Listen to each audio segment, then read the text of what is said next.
Hello, you guys. Welcome back to the Innergrowth podcast. And if you're a first time listener, welcome. I'm your host, Carolina. And you guys, this is a very special episode. I was just chatting with a friend and I realized that Innergrowth is turning 1. It's the anniversary of the Innergrowth Collective. And that is so special to me. It's so magical and amazing because that also marks the anniversary, 1 year anniversary of me going full time as a creator, as an entrepreneur, as a coach, as a host of this podcast. And honestly, what a dream. I just remember moving to New York and feeling so lost and feeling like being a full-time content creator was never going to be a possibility for me. Like feeling like it was never something that I was going to be able to do. Like it just felt so far away. And little by little last year, I took steps towards it. And I think it was a week or two after I hosted the Inner Growth event in New York and rebranded the podcast that I left my part-time job and went full-time on entrepreneurship, or maybe I should say solopreneurship. So I kind of wanted to first honor that and express my deepest gratitude. I would not be here if it wasn't for you guys. Speaking into a microphone, sharing my thoughts, having a podcast, having this platform, and having the Carolina lifestyle as a platform as well. Like, it's only possible because of you guys. Like, it's only possible because of this community that I have built. And in reflecting about all of this, in case you guys don't know, I have had the podcast for longer than a year. I started my podcast in March of 2021. So it has actually been 2 years and a half that I've had this podcast, but it was Luna for a year and a half, and then I rebranded it to Inner Growth exactly a year ago, and it became this new chapter for the podcast, one that felt way more aligned with me, with what the podcast had kind of shaped itself to already be. So it was just a realignment. And an even bigger reason why I did the rebrand was because I didn't want Inner Growth to only be a podcast. I wanted it to also be a community, a collective, a mindset, right? So every single listener of this podcast is a member of my community, is a member of the Inner Growth Collective, is an individual, a human being taking steps towards growing and becoming their best versions of themselves, into aligning with more self-compassion, more self-love, more acceptance of themselves, and just showing up better and better every time that they listen to this show. But also I wanted to make Inner Growth into something even bigger. So I first created a Geneva group. The Geneva group still exists, but I feel like I communicate with you guys a lot more on Instagram these days. I also have a broadcast channel called Good Things, Good Energy on Instagram, and I share a lot of things about the podcast there. I shifted the podcast to only having in-person guest interviews, which was a really impactful shift. I feel like it allowed for some really powerful conversations. I also just deepened my relationship with myself, and therefore as a host, I had so much change in my personal life, moving to Brooklyn, getting engaged, eloping, starting to plan my wedding for next year, and challenging myself in new ways, whether it was through entrepreneurship or training for a half marathon or doing all these things. It's been a year and it's been so powerful, and I'm so eternally grateful for all of this. I also do want to do more and more things for the podcast. I want to launch physical products. I want to host more events. I think my biggest block with events, honestly, has just been the fact that I feel like this community is so international. And if I was to start event hosting and opening up these events to the community, I would want them to be in real life. And I would ideally want to host them in New York, but I don't know how many of the people listening live in New York. So if you guys are listening and you live in New York, or you even don't live in New York, but you would come to a New York event that I would host for Inner Growth, this could be like a meditation event, a meditation and workout event, a new moon or full moon workshop, vision boarding. Like there's so many things I want to do when it comes to events. The options are unlimited, but I want them to be for this community. So if you are interested in something like that, please let me know. I really want to know if there's actually interest so that I can decide or not to pursue in-person events in 2024. But please give me feedback. I am always open to it. Just message me on Instagram at the Carolina Lifestyle and let me know. And yeah, another thing that has been a growth for Inner Growth is that I started doing coaching more seriously again this year. It kind of just flowed into my life in the best way. And so now I do one-on-one inner growth coaching. I work with amazing clients. I love seeing their growth and supporting them, guiding them towards an improved relationship with themselves, with their body, with their mindset, with their perfectionism. It has been truly such an amazing growth for me and for the collective, and just it truly has just been something so awesome that I now get to do more frequently. Always looking to support more people. And if you're interested in learning more, there's always information in the description of every podcast episode. There's a little link where you can find out more about how my coaching works on there. But yeah, I wanted to kind of use this moment to first of all share my appreciation for this community, which I feel like I've already done. But thank you to each of you who listens, who shares the podcast, who gives me feedback, who proposes ideas, who sends me cute messages of gratitude, who share your thoughts with me, who comment on YouTube, who subscribe, who click the little plus button on Apple Podcasts or hit the bell icon on Spotify, and like people who actually engage with me, who actually show up as a part of the community, right? And support and give back and show appreciation, but also tell me your takeaways. Tell me what the podcast like made you think about. I love hearing these things. Like that's what community is about. It's about leaning on each other and offering support to each other, but also offering resources, also offering support, being able to give and receive. So that all means the world to me. And I wanted to also use this opportunity to dive into the topic of friendship and community. This is a topic that I get questions about pretty much every time I do a Q&A on Instagram. And I also feel like as we get older and as we enter our 20s, friendships kind of shift and they change a little bit. And the way that we approach friendships evolve. And so I kind of wanted to dive into this topic because I think we're all trying to figure it out. And I kind of want to share a little bit about my journey with friendship, how I kind of like released friends that didn't align with me and created space and attracted friends that did, and just offer any, I guess, words of advice when it comes to this area of our life. So, with all of that said, let's get into it and let's get growing. Okay, so I wanted to first of all just acknowledge the fact that we are entering the end of the year. We're entering winter. And I feel like this is a time of year where sometimes we tend to isolate. It's really easy to stay home. It's really easy to just cozy up and not reach out to friends and not get out of your comfort zone and self isolate. And I feel like the collective theme right now when it comes to like research that's been coming out or things that I've been seeing on social media, there's a lot being highlighted around the themes of community and around the importance of community. I saw this reel on Instagram. I don't remember who posted it or who was talking in this reel, but it was like some type of like doctor, I think. And he was essentially saying that the healthiest people in the world are not the people that eat the cleanest or that work out the most. They're people who get 5 hours of social interaction every single day. And I feel like ever since lockdown and the pandemic and like the ways that our world has changed, it has become more and more common to be cooped up at home in our phones, on social media, scrolling, watching content, or isolating ourselves and not actually having human interaction. And now that there's been some time that has passed since those really, really, isolated moments of COVID in 2020. But now that a long time has passed, we're not in 2020 anymore, right?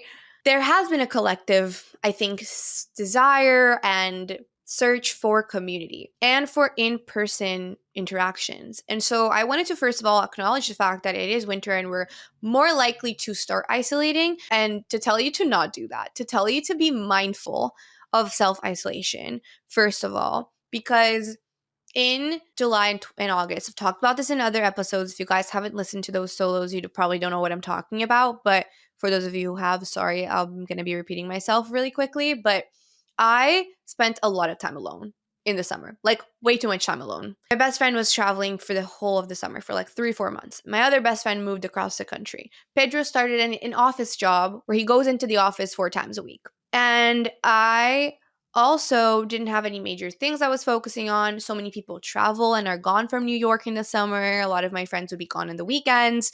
Another friend of mine moved to Florida. So I spent way too much time alone as a result. And by the end of August, I went on a trip to Brazil with my family, and Pedro also came later.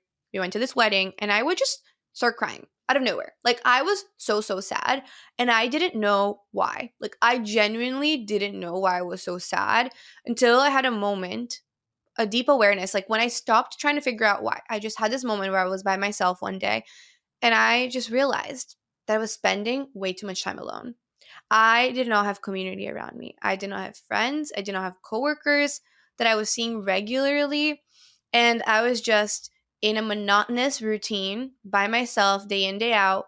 And it accumulated because in the beginning, I was like, oh my gosh, I'm so disciplined. I'm out here doing my breath work and working out consistently and eating healthy and journaling and reading self-help books and doing this, doing that alone. So great. But then eventually it was like little droppers getting added to a cup. Like, it built up to a lot of water and it overflowed at some point. And then it started to really affect me mentally and emotionally. Since I got back from Brazil, since September, which now is 2 months ago, I have intentionally cultivated space for community in my life. And my mental health is significantly better. I feel so much more excited to live life. I feel so much more excited to be here. I feel so much more excited to share myself online, to create content, to record podcasts, to edit YouTube videos. Like, I just feel so much more excited because my alone time is now in balance with nourishing community and nourishing relationships in my life that I'm consciously making time for. I have a lot of friends that are long distance friends, but I really think that it's really important to cultivate community in your kind of vicinity, in your local environment, in your city, in your neighborhood. And Pedro and I are trying to manifest more friends, especially couple friends near where we live, specifically like in our neighborhood. We don't have as much of that, but we have a ton of friends in Manhattan and in other parts of Brooklyn, and we make time to see them, right? We go out of our way, we take the Uber, we take the train, we go. And we feel so much better as a result. So that's the first thing I wanted to start off this episode, just reminding you. And from personal experience, right? I'm not just reminding you because, like, I'm saying this based on my personal experience this year and this being something I learned that's very important. So, yes, don't isolate yourself, get yourself out of the house, and you will be thankful for it.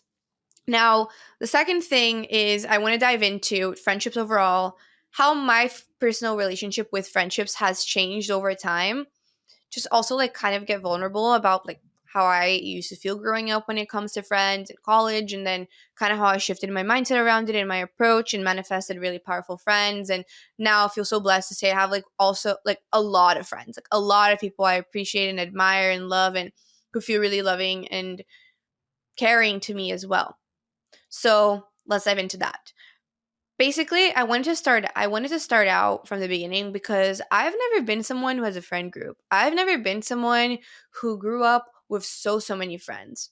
I have memories of being in like elementary school and just feeling really like bullied or feeling really singled out and not having so many friends. And I mean, I think sometimes this is just like immaturity and it's common in elementary school, but I just remember like not feeling wanted, not feeling liked, feeling isolated. And going into my, I believe it was seventh grade, I moved schools and I used to study in a really, really small school. So everyone kind of knew each other. We knew all of our parents. We knew everyone around us. This was in Brazil, by the way. But I didn't feel closeness in my life. Like, I didn't feel connection to friends. And there would be girls in my grade, even though it was a very small grade, that had a little friend group. And I just never was a part of it. Like, it just never flowed for me. Going into seventh grade, I moved schools. I remember that was like one of the best years of my life because that's when I met my best friend Gabby and my friend Mafe, who was just visiting me for 2 weeks, and so many people who became such good friends of mine.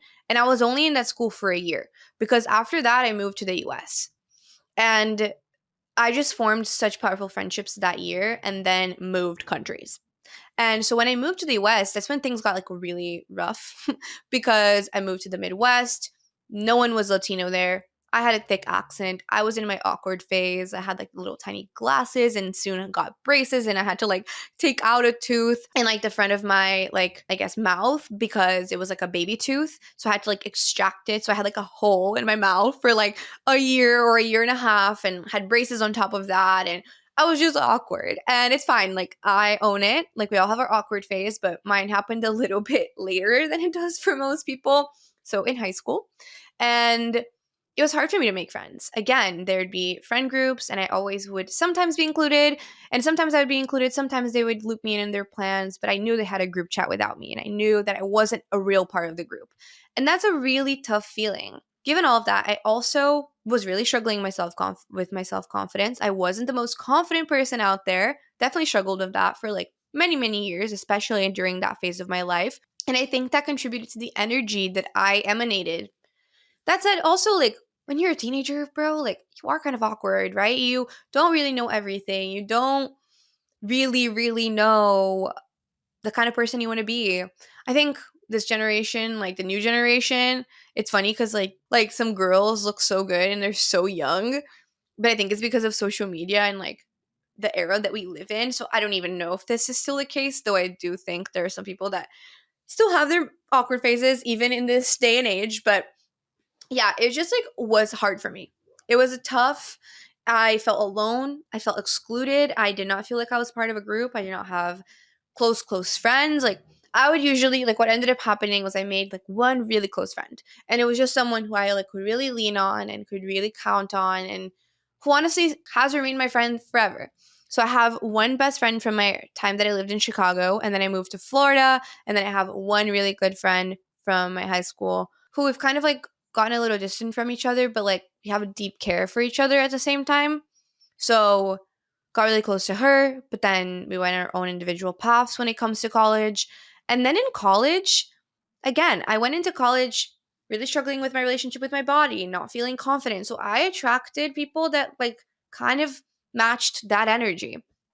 And I did make some good friends in college, people who I still keep in touch with, people who I still, really see consistently and who I love. But honestly, I attracted a lot of people in my life that like I really did not click with, who didn't endorse the best habits for me.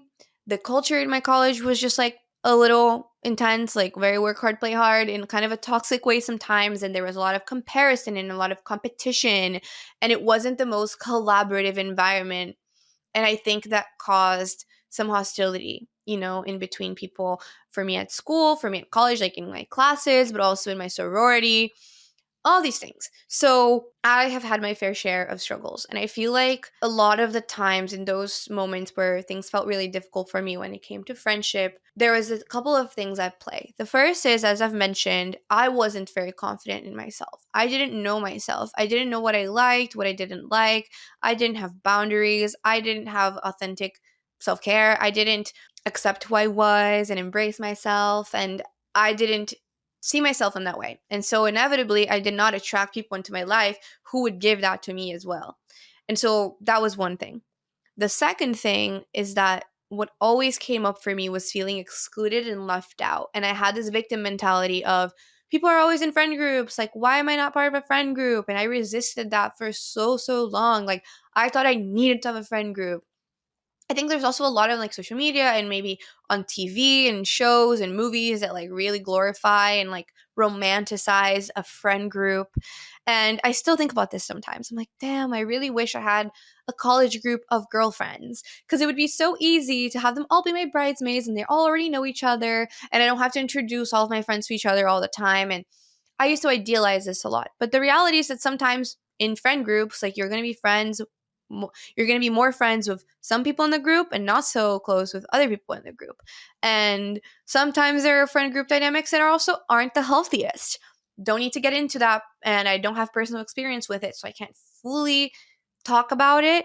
But I used to really idealize a friend group until I realized how awesome it is to know people as their own unique beings and to have one-on-one friendships with people that I really cherish, because my friendships run really deep. Like, the people who I consider my close friends, I really like don't get only to the surface level of them. Like, I like to know how they're actually doing. We get really vulnerable with each other. I really like having like deep conversations and being able to connect on like a soul level. That's where quality matters way more than quantity, right? It's way more meaningful to have really deep, authentic friendships than a bunch of fake friends. And so I've had to remind myself and really learn that does not matter more than quality. Quality is way more important. Also, to just accept the dynamic that you have in your life. Some people do really well with friend groups. Some people just don't have that happen for them naturally. And most of the time, those people end up just having really meaningful, really deep one on one friendships. And how beautiful is it that you get to introduce all these friends to each other and maybe they'll get along. Maybe they'll meet each other and they'll kind of like form a beautiful friendship. And that makes the group really eclectic and really unique. And that's also really awesome. So I've had to change my mindset around it. And that's been like the biggest mindset shift for me, to get out of this victim mindset about friend groups and just realize that my approach is my approach and it's a beautiful one in its own unique way. And I also had to realize that, like, honestly, I don't really love sometimes the dynamic of a really big group, because a lot of the times, majority rules, like, you might not really get to an outcome or a situation or a plan that like you're super excited for, but it's just what's best for the group. And when you have individual friends, you're able to coordinate a plan that feels more aligned with both people or with like smaller group, you know? So that's something else that I also had to just like get real with myself about, like what I personally prefer. Again, everyone is different and some people gravitate towards friend groups, while I just tended to manifest these kinds of friendships in my life. I also dove into my astrology and learned a lot about my chart. And these are some of the lessons that I'm here to learn about friendship based on my map as well. So that just kind of gave me validation and peace with the dynamic that I was experiencing for so many years. Now, a couple of things. When lockdown started in 2020 and I was home alone, I spent a lot of time by myself. And it was almost like this reset in my life where I really just kind of like took a pause from the college lifestyle that I was living, drinking a lot, like definitely over partying and going way too hard in that like 0 or 100, right? Like work hard and play really, really hard. I took a step back from that, and that's when my inner growth journey began. I've talked about this in other episodes, but that's when I started meditating, journaling, taking courses, reading self-help books, listening to podcasts, starting therapy, just getting really, really deep and doing a lot of healing, doing chakra work, talking with astrologers and doing card readings and doing Reiki and really learning a lot about myself. And I came out of this pandemic and this lockdown with so much self-knowledge and so much self-love that I didn't have before. And so this personal transformation that I went through and this moment of isolation that was kind of forced on me in a way, at that time, it was forced on all of us, right? It kind of catapulted me into a new environment with friends. But during that moment, I was shedding a lot of friendships. I was distancing myself from people kind of naturally. Like, I didn't intentionally try to distance myself from people, but that kind of transformation in my energetic field, in my like self-perception, in my routines, naturally weeded out people from my life that did not align with that anymore. And so if you're going through a period where you're starting to take care of yourself and you're releasing toxic habits and you're changing your lifestyle and your mindset, there are going to be people who knew the old version of you who are not going to align with the new version of you anymore, who are not going to align with this next level version of you. And they might just get naturally weeded out from your life, and you have to release them to create space for more aligned friendships, because there are people out there who align with this new version of you, who are able to hold space for all of you, who are able to really see and love the self-loving version of you. And those old friends might not align with that version of you anymore, and they're going to naturally phase out. But also, some of them might try to pull you back to your old self. If you keep hanging out with them, you're going to keep reinforcing those old habits that you've moved on from. If you keep hanging out with them, they might judge you for the person you have become. They might not be nice to you. They might make you feel like you're doing something wrong and question where you're going. And so you have to be mindful of that. And sometimes you really have to just like let go of those relationships. As much as you might have memories with them and really impactful moments, like sometimes those people just don't align anymore. Eventually, never say never. Like, those friends might also have their own moments of healing and growth. And eventually they might get to a point where they align with you again in the future. And so don't think that it's going to be, forever. It might be. There's some friends that it might be, but there are some friends that it might not. And those friends might eventually meet you where you are.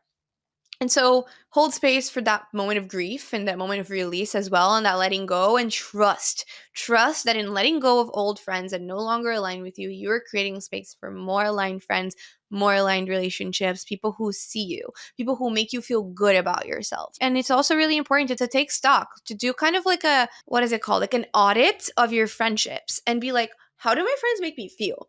When I'm hanging out with them, do they make me feel self-conscious? Do I feel judged? Do I feel disrespected? Do I feel like my boundaries are crossed every time? Do I feel invalidated? Do I feel inferior? Do I feel bad? And if that's the case, that is not something you deserve. Like, that is not something that needs to be in your life. Like, you are making a choice to keep that. So you have to, again, remember your worth. Remember that you deserve really good friends. You deserve love. You deserve appreciation. You deserve to feel supported and lifted up by the friends in your life. And so in letting go of those friends, you might have a period where you might be more alone for a little bit, but you're also creating space for the alignment, for the new people to flow into your life. So that was something that was really impactful in my journey. And I think it was this like pivotal kind of change moment, because a little bit after that, I moved to New York post grad. And for me, moving to New York was also a really transformative moment, because New York for me is where worlds collide. There are people here in New York who I know from childhood, people from my high school, people from college. My best friend from childhood lives here. Pedro, who is my husband, moved to New York. We also have built friends together here. His friends from college are here. And this is just the nature of living in New York. Like, New York is a city of people. It's a city with so many people. But at the same time, a lot of people feel lonely in the city. And I'm an example, right? Like this summer, for example, I felt really lonely and I was living in New York. I did not travel. I actually stayed in the city. So for me, moving to New York was worlds colliding. So many different people around me, so many different friends I could have, and people I could invest my time in. So I've also had to realize, like, which friends do I want to see constantly? Which friends do I want to prioritize? Which friends mean a lot to me? Because when you're post grad, when you're starting to work, you're not in college anymore. You don't have all the free time in the world. You have the time before work and after work, and you have the weekends. And so what ends up happening a lot of the times is, if I don't consciously make a plan with a friend, I might not see them for a while, first of all. And second of all, if I do see a friend even, I might not see them next weekend, especially if you have a lot of friends that you want to see. And so inevitably, you start seeing your friends a little bit less. But also, you have to realize that your time is limited. And so the people you spend your time with, you need to be selective. You need to be intentional. You need to really prioritize the people that make you feel good and the people who lift you up. This is especially the case post grad, but I also think this applies when you're a parent, when you're later on in your life, because later on even have less time sometimes because you have kids, you have a family, you have things going on, you have a dog, you have a cat, you have pets. Like, things keep being added into your life over time, which makes your time more and more valuable, which means it's way more important to really make sure you're prioritizing the right people. And I think this is like a point I really wanted to like nail down, because sometimes I think a lot of people just spend time with people they don't really like. Like, they just surround themselves with people that don't make them feel good, or they prioritize friends out of convenience, or because they're part of a friend group and maybe they don't feel good in that friend group. And it can feel much more easy to be in that comfort zone than to actually go out on your own and manifest new friends, or trust that you're going to manifest those friends. And so that brings me to the second part of this conversation, which is, when you're an adult and maybe you've done this healing, you know you deserve good friends, maybe you've released those old friends, but you still have not manifested the right people in your life. How do you find community? How do you meet new people? And I think, as I've said, right, for me, when I moved to New York, inevitably there's a lot of people here. But that doesn't mean that I knew right off the bat who I wanted to be in my life, who I wanted to be friends with, who I wanted to prioritize as a friend. And so that's been a whole journey for myself. But if you are in a city where you maybe don't know that many people, Or maybe you tend to just primarily see the people from work because it's, again, the comfort zone. It's the easiest thing. How do you find friends who align with who you are? The first thing that I have to say, because it's just part of who I am, is energy is everything. So you have to put out the energy that you are open to new friendships, that you are open to new people coming into your life. Write it down. Guys, I'm not kidding. Like, writing down your goals, it works like crazy. Like, the other week, I wrote down 2 of my goals for 2024, work goals. I wrote them down in my notes app. I'm not kidding. That same week, both of those goals, opportunities came for both of those things. Just because I wrote it down, like I put it out in the universe. I was like, I'm ready for this. I'm open. I'm open to receiving it. Universe, send me the people. And then you have to be open. You actually have to be in that openness. You have to not be on your phone and scrolling with your headphones in and like isolating yourself when you're walking around, when you're in the farmer's market or in the workout class or in the streets. Or, I mean, in the streets, I guess sometimes you're warding off some creepy people. But in those environments where you might meet some cool friends, in a party, in, again, as I said, farmer's market, workout class, event, that's the first thing. The energy, set the intention. Be mindful of your energy and how you show up in the environments where you could meet people, where you could make friends. And then the next step is put yourself in those environments, right? Because it's really easy to self isolate, to stay home, and then be like, why do I not meet people? Why do I not make friends? You have to take action. So, what I always say is go to the local coffee shop in your neighborhood regularly and look around. Are there people there that also go there all the time? Then start to vibe check. Do they seem like cool people? And then just like be freaking bold. Like approach that person. Hey, I love your energy. Or like, I love your jacket, whatever. Compliment something. Hey, love your energy. I see that you come here a lot too. Like, do you live in the area? I'm like trying to make some friends because I just moved here. Or like, I'm trying to make some friends. I was wondering if you'd be down to like hang out one of these days. Or like, I was wondering if you would be down to grab a coffee or a drink next week. Literally be bold. Like you never really know until you try. It might be the most awkward thing ever, but you can try. So that can be in terms of coffee shops, going to the local coffee shop regularly, going to a workout studio regularly, going to some spot like the farmer's market regularly, and then looking around. Second thing is community in groups. I think this is a really powerful tool that we have access to these days because of social media. The inner growth community is another example. Like that's why I want to do more events. That's why I want to host these in-person things because I think it can be a really powerful way to bring you guys together. So definitely let me know if you're interested in that. I'm serious. The other thing is, for example, like workout clubs. Like there's a lot of running clubs. There's also walking clubs. I think it's called City Girls Who Walk. In New York, there's a couple of running clubs. Like Endorphins is a running club. I know it exists in like a ton of different states. I think there's ones in Florida and Chicago and LA and New York, all these things. Think like Miami. Join these groups. It's free. It's on Circle. It's like 100% accessible. Put yourself in those situations. Take action. And then show up. Like go to an event. Go to one of these group things. Also like Eventbrite. A lot of the times there's really cool events going on.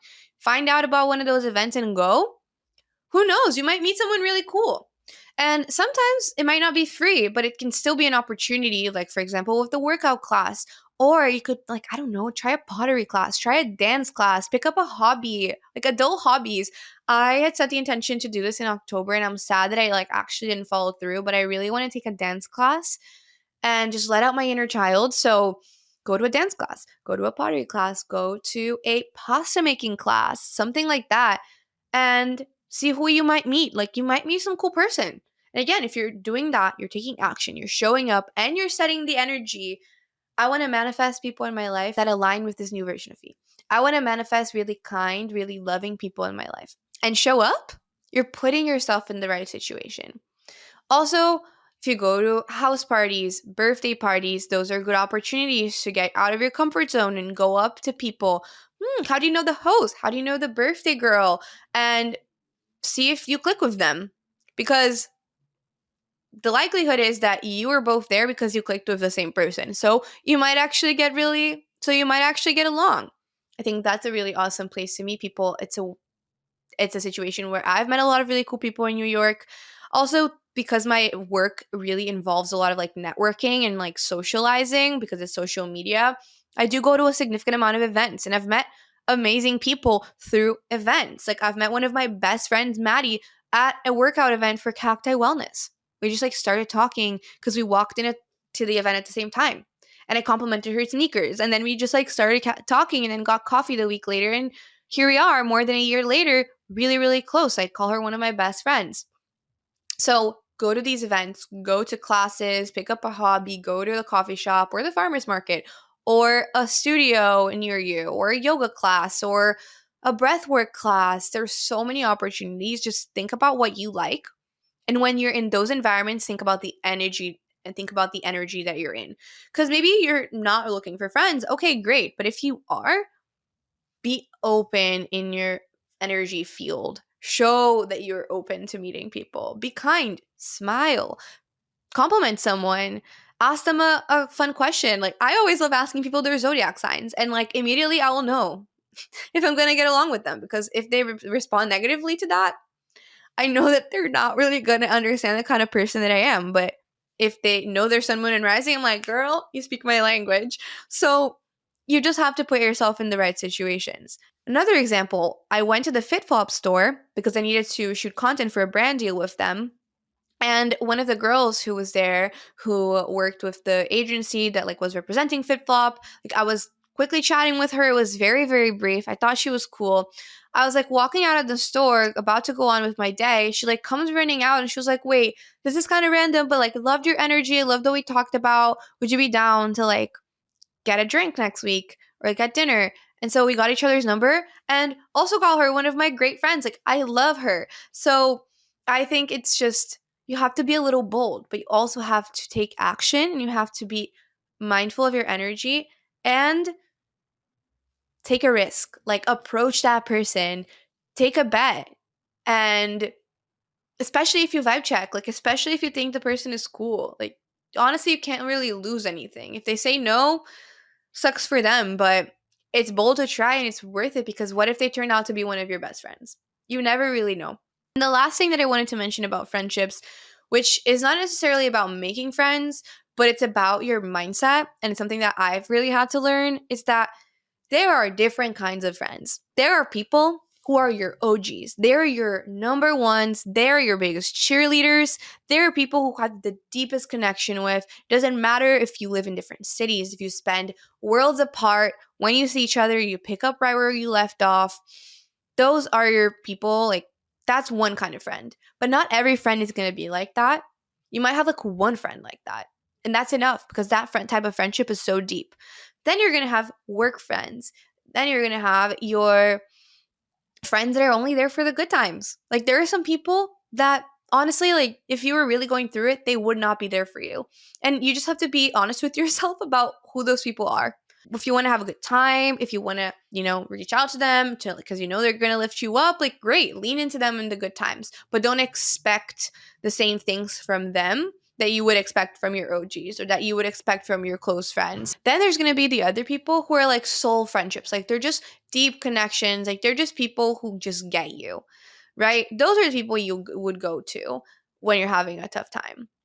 So learn to compartmentalize. There's also work friends. There's people who are solely your friends because of your job. Like they're solely your friends because of work. And that's okay too. Like they do not have to be your best friends. Like, yeah, you might make a really best close friend from work, but most of the people you interact with at work and for work, that's all they are. Sometimes for me, that means that like people I go to events with and influencer events and things like that, like they're not going to be my best friends. Sometimes once in a while, you might meet someone who might be like, for example, with me and Maddie, but sometimes they're just your work friends and that's all they are. That's all they have to give to you, because maybe they have other friendships they're prioritizing. And so you just have to learn how to compartmentalize and how to separate the expectations that you put on these friendships from one another. And again, be patient, trust the process, because you deserve good friends. You deserve to be around good people. And again, quality over quantity. I started with that point for a reason. Quality matters way more than quantity. And so having like one or two or three really, really amazing friends that you know you can count on, that like are so fun, that make you feel seen, that love you, you are enough. Like you have enough. So also remember that. But just to summarize, put yourself in the right environments, be bold, take risks. Like if you vibe check and you like that person, go up to them, get their number, get their Instagram, you know, get their number, make a plan with them, reach out, like actually text them when you get their number. And then also go consistently to these places, right? Create community by like going to the same place multiple times, or pick up a hobby and put yourself in environments where you're doing things you love so that you can meet other people who also love those things. And then if you're in other situations like a birthday party or an event or a housewarming or a Halloween party or whatever, like some party or you're meeting your friends' friends, if you really like someone's energy, like go up to them.